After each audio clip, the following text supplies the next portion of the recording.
Hello students, आज आपण 10th standard अल्जेब्रासाठी important 3 mark questions for board exam पाहणार आहोत. क्वेश्चन 26 पहा.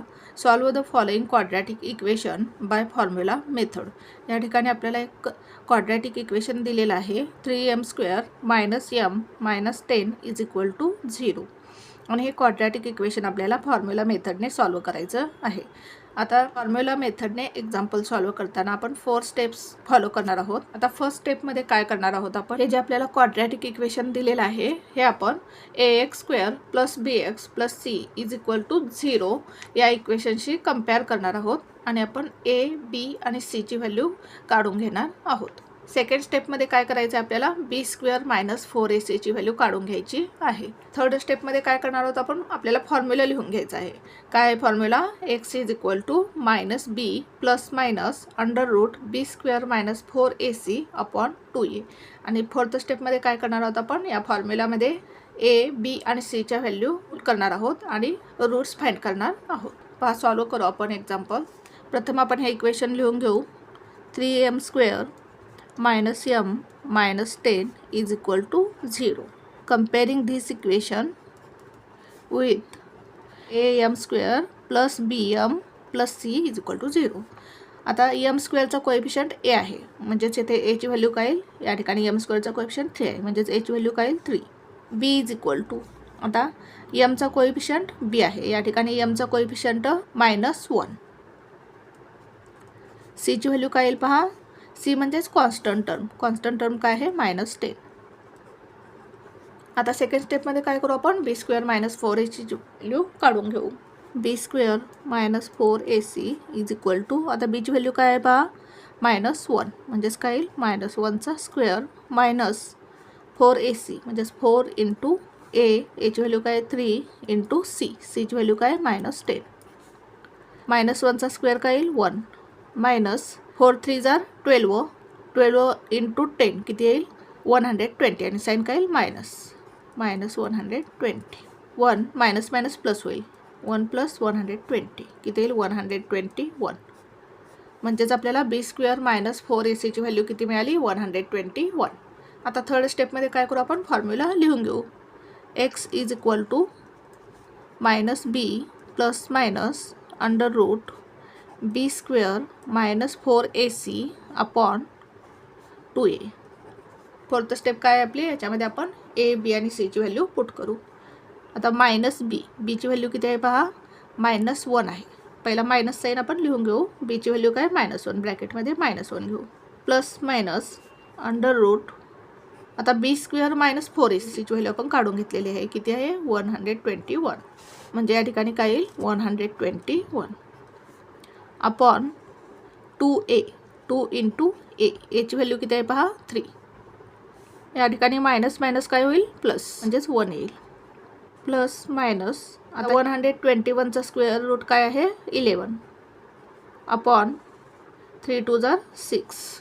11चा स्क्वेअर काय आहे 121, म्हणजेच 121चा स्क्वेअर रूट काय 11. और x = 1 + 11 अपॉन 6 और x = 1 - 11 अपॉन 6. एकदा आपण या ठिकाणी प्लस साइन घेतलं आणि एकदा मायनस साइन घेतलं.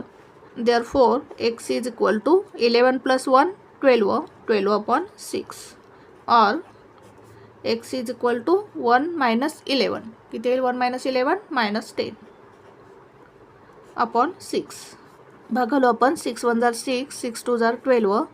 देअरफॉर x = 2, म्हणजेच x ची व्हॅल्यू काय मिळाली 2. और x = या ठिकाणी भागालो आपण 2 × 3 = 6, 2 × 5 = 10, म्हणजेच -5/3. x ची व्हॅल्यू काय मिळाली आपल्याला -5/3. म्हणजेच आपल्याला 2 and -5/3 हे 2 रूट्स मिळाले. म्हणजेच आपला आन्सर काय येईल, therefore 2 and -5,3 are the roots of given quadratic equation. अशा प्रकारे आपल्याला एक्झाम्पल सॉल्व करायचं होतं. नेक्स्ट एक्झाम्पल सॉल्व करू आपण. क्वेश्चन 27 पहा. Solve the following simultaneous equations using Cramer's rule. आपल्याला या ठिकाणी 2 सायमल्टेनियस इक्वेशन्स दिलेले आहेत आणि क्रॅमर्स रूलचा यूज करून आपल्याला हे एक्झाम्पल सॉल्व करायचं आहे. आता क्रॅमर्स रूलने एक्झाम्पल सॉल्व करताना आपल्याला 5 स्टेप्स फॉलो करायचे आहेत. आता 5 स्टेप्स कोणत्या आहेत पहा. फर्स्ट स्टेप काय आहे, आपल्याला दिलेले इक्वेशन ax + by = c या फॉर्ममध्ये लिहून घ्यायचं आहे. आपल्याला ऑलरेडी या फॉर्ममध्ये दोन्ही इक्वेशन्स दिलेली आहेत. त्यानंतर सेकंड स्टेप काय आहे पहा, फाइंड डी. डी या डिटर्मिनंटची व्हॅल्यू आपल्याला फाइंड करायची आहे. आता a1 a2 हे काय आहेत, एक्सचे कोएफिशियंट आहेत, b1 b2 हे वायचे कोएफिशियंट आहेत आणि c1 c2 म्हणजेच काय आहे, कॉन्स्टंट टर्म आहे. डी या डिटर्मिनंटची व्हॅल्यू फाइंड करताना आपल्याला एक्सचे कोएफिशियंट आणि वायचे कोएफिशियंट घ्यायचे आहेत. त्यानंतर थर्ड स्टेप आहे फाइंड dx. dxची व्हॅल्यू आपल्याला फाइंड करायची आहे. या ठिकाणी एक्सचे कोएफिशियंट आपण घ्यायचे नाहीत, त्या ठिकाणी कॉन्स्टंट टर्म घ्यायचे आहे आणि या ठिकाणी वायचे कोएफिशियंट्स घ्यायचे. Find dy. आता dy या डिटर्मिनंटसाठी व्हॅल्यू फाइंड करताना काय करायचं, एक्सचे कोएफिशियंट घ्यायचे आणि वायच्या ठिकाणी काय घ्यायचं, कॉन्स्टंट टर्म घ्यायची. त्यानंतर फिफ्थ स्टेप काय आहे, find the values of x and Y. आता एक्सची व्हॅल्यू फाइंड करण्यासाठी फॉर्म्युला काय आहे, dx/d अँड वायची व्हॅल्यू फाइंड करण्यासाठी फॉर्म्युला काय आहे, dy/d. या स्टेप्सचं यूज करून आपण एक्झाम्पल सॉल्व करणार आहोत. पहा, सॉल्व करू आपण एक्झाम्पल. प्रथम आपण इक्वेशन्स लिहून घेऊ. 3x - 4y = 10. हिअर आता या ठिकाणी आपण a1 b1 आणि c1 ची व्हॅल्यू लिहून घेऊ. a1 ची व्हॅल्यू काय येईल पहा, एक्सचा कोएफिशियंट काय आहे 3. b1 ची व्हॅल्यू काय येईल पहा, वायचा कोएफिशियंट आहे -4 आणि c1 काय आहे पहा, म्हणजेच कॉन्स्टंट टर्म काय आहे 10. आता सेकंड इक्वेशन लिहून घेऊ आपण. 4x + 3y = 5. हिअर a2 = आता एक्सचा कोएफिशियंट काय 4, म्हणजेच a2 ची व्हॅल्यू काय येईल 4. b2 = काय येईल 3. b2 = 3 अँड c2 ची व्हॅल्यू काय येईल 5. कॉन्स्टंट टर्म काय आहे 5. आता आपण डिटर्मिनंटच्या व्हॅल्यू काढून घेऊ. प्रथम आपण डी या डिटर्मिनंटची व्हॅल्यू फाइंड करू. डी = एक्सचे कोएफिशियंट a1 a2 आणि वायचे कोएफिशियंट b1 b2 घ्यायचे. = a1 किती आहे पहा 3, a2 किती आहे 4, b1 किती आहे -4, b2 किती आहे 3. = 3 × 3 -4 × 4 -4 × 4 3 3 = 9. आता या ठिकाणी मायनस मायनस काय येईल प्लस, 4 4 = 16, 9 + 16 25. म्हणजेच आपल्याला डी या डिटर्मिनंटची व्हॅल्यू काय मिळाली 25. आता आपण dx या डिटर्मिनंटची व्हॅल्यू काढून घेऊ. dx = एक्सचा कोएफिशियंट न घेता आपण काय घ्यायचं, प्रथम कॉन्स्टंट टर्म घ्यायची c1 c2 आणि या ठिकाणी वायचे कोएफिशियंट आहे तसे लिहायचे b1 b2 = c1 c2 काय पहा 10 and 5, 10 and 5. b1 b2, b1 किती आहे -4, b2 किती आहे 3 = 10 × 3 -4 × 5 10 3 = 30, मायनस मायनस प्लस होईल 4 5 = 20, 30 + 20 50. म्हणजेच dx ची व्हॅल्यू काय मिळाली आपल्याला 50. आता आपण dy या डिटर्मिनंटची व्हॅल्यू फाइंड करू. dy = आता या ठिकाणी काय करायचं, a1 a2 घ्यायचं आणि वायचे कोएफिशियंट न घेता कॉन्स्टंट टर्म घ्यायच्या c1 c2. म्हणजेच वायचे कोएफिशियंट c1 c2 ने रिप्लेस करायचे. आता a1 a2 काय पहा, a1 a2 3 4, c1 c2 10 and 5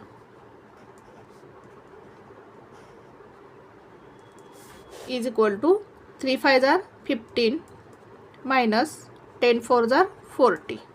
15 - 40 किती येईल पहा 25. साईन काय येईल मायनस, ग्रेटर नंबरचं साईन -25. म्हणजेच dy ची व्हॅल्यू किती मिळाली आपल्याला -25. आता आपण x आणि y च्या व्हॅल्यू काढून घेऊ. x ची व्हॅल्यू काढण्यासाठी फॉर्म्युला काय आहे, dx/d dx ची व्हॅल्यू किती मिळाली आपल्याला 50 आणि d ची व्हॅल्यू किती मिळाली 25. 50/25 भाग घालू आपण. 25 1 = 25, 25 2 = 50, 2/1. म्हणजेच एक्सची व्हॅल्यू काय मिळाली आपल्याला 2. Therefore X is equal to 2. आता आपण वायची व्हॅल्यू फाइंड करू.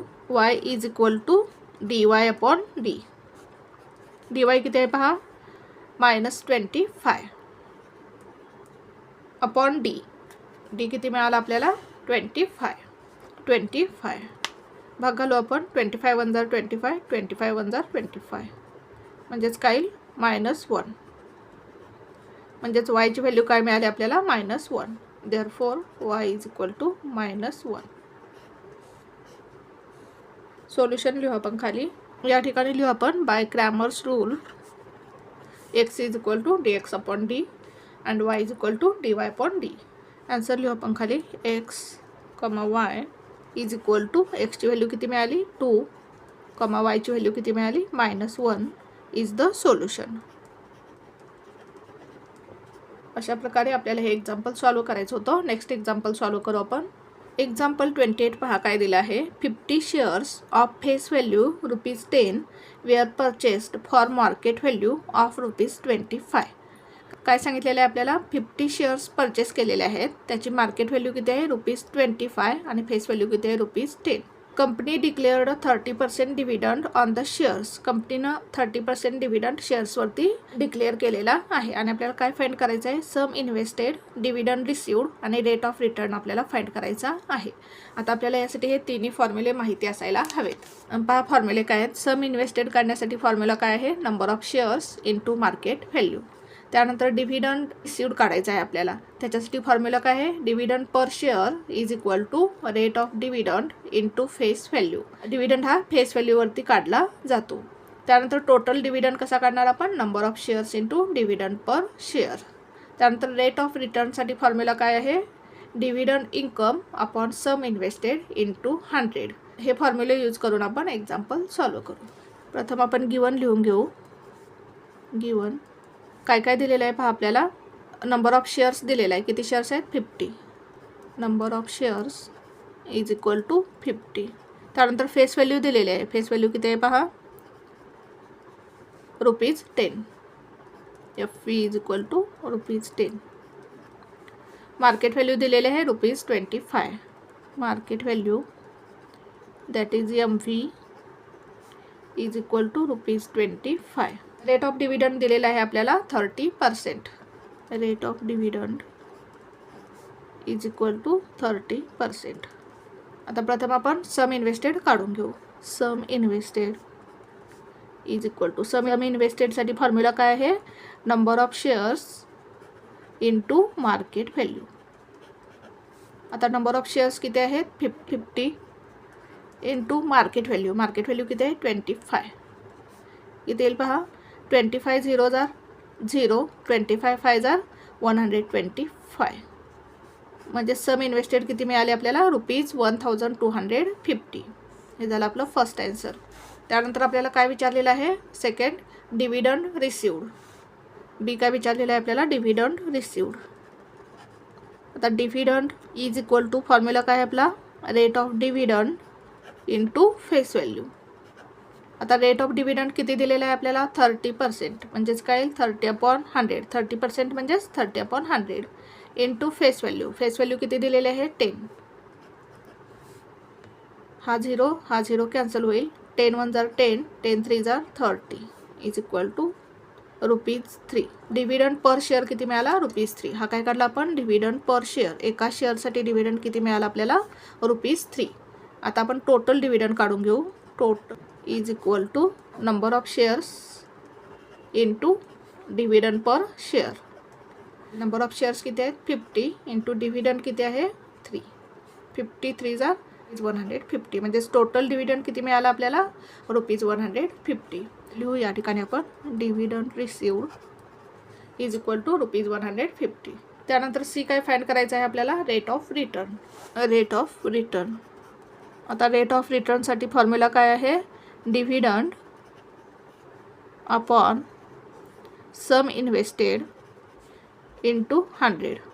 डिव्हिडंड किती मिळाला पहा आपल्याला 150 upon sum invested. Sum invested किती मिळाली पहा 1250. 1250 इंटू 100. हा 0 कॅन्सल होईल. भाग घालू आपण या ठिकाणी. 25 5 जार 125, 25 6 जार 150. येथे भाग घालू आपण. 5 1 जार 5, 5 2 जार 10. म्हणजेच काय मिळालं 6 2 जार 12%. म्हणजेच रेट ऑफ रिटर्न किती मिळाला आपल्याला 12%. या ठिकाणी लिहू आपण sum invested is equal to ₹1250. अशा प्रकारे आपल्याला हे एक्झाम्पल सॉल्व करायचं होतं. नेक्स्ट एक्झाम्पल सॉल्व करू आपण. क्वेश्चन 29 पहा. 1 coin and a die are thrown simultaneously. Find the probability of the following events. आता आपल्याला काय सांगितलेलं आहे 1 कॉइन आणि 1 डाय आपल्याला एकाच वेळी थ्रो करायचे आहे. आपल्याला खाली जे इव्हेंट्स दिलेले आहेत त्याची प्रोबॅबिलिटी फाइंड करायची आहे. इव्हेंट ए काय दिलेलं आहे to get a head and a prime number. आणि इव्हेंट बी काय दिलेलं आहे to get a tail and an odd number. पहा सॉल्व करू आपण एक्झाम्पल. आता जर आपण एक कॉइन थ्रो केला तर आपल्याला काय काय आउटकम्स मिळतील. हेड अँड टेल मिळेल. लिहून घेऊ आपण. The sample space for a coin S is equal to. जर आपण एक कॉइन थ्रो केलं तर आपल्याला काय मिळेल सॅम्पल स्पेस. एक तर आपल्याला हेड मिळेल किंवा एक तर आपल्याला टेल मिळेल. Therefore number of sample points किती येतील. किती आहेत सॅम्पल पॉईंट्स 1 2. म्हणजेच एन ऑफ एस किती मिळेल आपल्याला 2. आता जर आपण एक डाय थ्रो केला तर आपल्याला काय काय पॉसिबल आउटकम्स मिळतील. 1 to 6 नंबर्स मिळतील. एक तर 1 मिळेल, एक तर 2, एक तर 3, एक तर 4, एक तर 5 किंवा एक तर 6 मिळेल. म्हणजेच आपला सॅम्पल स्पेस काय येईल पहा. The sample space for a die. जर आपण एक डाय थ्रो केला तर आपल्याला सॅम्पल स्पेस काय मिळेल पहा. काय काय पॉसिबल आउटकम्स मिळतील. 1 2 3 4 5 6. Therefore n of s is equal to किती आहेत पहा सॅम्पल पॉईंट्स 1 2 3 4 5 6. म्हणजेच n ऑफ s किती मिळालं 6. आता जर आपण एक कॉइन आणि एक डाय एकाच वेळी थ्रो केला तर आपल्याला काय काय पॉसिबल आउटकम्स मिळतील पहा. आपल्याला एकतर हेड मिळेल आणि हेड बरोबर 1 मिळेल, किंवा हेड आणि 2 मिळेल, किंवा हेड अँड 3 मिळेल, किंवा हेड अँड 4 मिळेल, किंवा हेड अँड 5 मिळेल, किंवा हेड अँड 6 मिळेल, किंवा काय मिळेल आपल्याला एकतर टेल अँड 1 मिळेल, किंवा टेल अँड 2 मिळेल, किंवा टेल अँड 3 मिळेल, किंवा टेल अँड 4 मिळेल, किंवा टेल अँड 5 मिळेल, किंवा टेल अँड 6 मिळेल. म्हणजेच हेड बरोबर 1 to 6 यापैकी कोणता एक नंबर मिळू शकेल आणि टेल बरोबर टेल आणि यापैकी कोणता एक नंबर मिळू शकेल. पाहूया आपण sample space. Therefore if 1 coin and or die are thrown simultaneously, the sample space S is equal to काय काय मिळतील पहा आपल्याला possible outcomes. Head and 1, head and 2, head and 3, head and 4, head and 5, head and 6, किंवा tail and 1, tail and 2, tail and 3, tail and 4, tail and 5, tail and 6. Therefore n of s is equal to sample points किती आहेत पहा. 1 2 3 4 5 6 7 8 9 10 11 12. n of s किती मिळाला आपल्याला 12. आता आपण event ए लिहून घेऊ. इव्हेंट ए काय दिलं आहे पहा आपल्याला. To get a head and a prime number. लिहून घेऊ आपण. To get a head and prime number.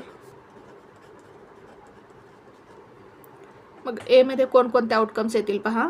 काय सांगितलेलं आहे आपल्याला to get a head and prime number. आता पहा कोणकोणते आहेत. मग हेड आणि प्राईम नंबर पाहिजे आपल्याला. हेड अँड प्राईम नंबर हा येईल एक हेड अँड प्राईम नंबर. 2 काय आहे प्राईम नंबर. H3 हा पण काय आहे head and prime number. H4 नाही. H5 हा पण आहे प्राईम नंबर. H6 काय आहे इव्हन नंबर आहे. 4 इव्हन नंबर आहे. 2 इव्हन नंबर आहे. 1 हा प्राईम नंबर नाही. म्हणजेच आपले आउटकम्स काय येतील H2 H3 अँड H5.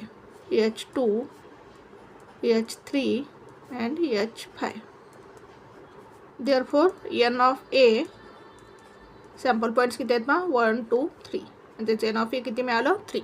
आता आपल्याला प्रोबॅबिलिटी फाइंड करायची आहे. प्रोबॅबिलिटी काढून घेऊ आपण. Probability of event A is equal to formula काय आपला n of A upon n of S. आता n ऑफ ए किती मिळालं आपल्याला 3 आणि n ऑफ एस किती मिळालेलं आहे 12. भाग घालू आपण. 3 1 जार 3, 3 4 जार 12. म्हणजेच काय येईल 1/4. म्हणजेच आपल्याला प्रोबॅबिलिटी ऑफ इव्हेंट ए काय मिळाली 1/4. आता इव्हेंट बी लिहून घेऊ आपण. इव्हेंट बी काय दिला आहे पहा आपल्याला, to get a tail and an odd number. लिहून घेऊ आपण to get a tail and an odd number. Therefore event B साठी सॅम्पल स्पेस काय येईल पहा, आपल्याला काय मिळालं पाहिजे, टेल आणि ऑड नंबर. आता टेल आणि ऑड नंबर कोठे कोठे आहेत पहा. नंबर T1 टेल आणि ऑड नंबर आहे, इव्हन नंबर आहे. TN2 TN3 हा ऑड नंबर आहे. हा T4 इव्हन नंबर आहे. T5 ऑड नंबर आहे. T6 हा इव्हन नंबर आहे. म्हणजेच काय काय आउटकम्स मिळतील आपल्याला, T1 T3 and T5. T1 T3 and T5. Therefore n of B sample points किती आहेत पहा, 1 2 3. प्रोबॅबिलिटी काढून घेऊ आपण इव्हेंट बीची. Therefore P of B probability of B is equal to, formula काय आहे, n of B upon n of S. आता n ऑफ बी किती आहे 3 आणि n ऑफ एस किती मिळाला आपल्याला, n ऑफ एस किती मिळाला आपल्याला 12. n ऑफ एस 12 भाग घालू आपण. 3 1 जार 3 3 4 जार 12 इज इक्वल टू 1/4. म्हणजे आपल्याला प्रोबॅबिलिटी ऑफ इव्हेंट बी काय मिळाली 1/4. ॲन्सर लिहू आपण खाली. प्रोबॅबिलिटी ऑफ ए किती मिळाली 1/4 आणि प्रोबॅबिलिटी ऑफ बी काय मिळाली 1/4. ॲन्सर लिहू आपण खाली. Probability of A is equal to 1/4 and probability of B is equal to 1/4. अशा प्रकारे आपल्याला हे एक्झाम्पल सॉल्व करायचं होतं. Thank you for watching this video. जर तुम्हाला व्हिडिओ आवडला असेल तर व्हिडिओला लाईक करा, कमेंट करा, शेअर करा आणि चॅनलला सबस्क्राईब करा.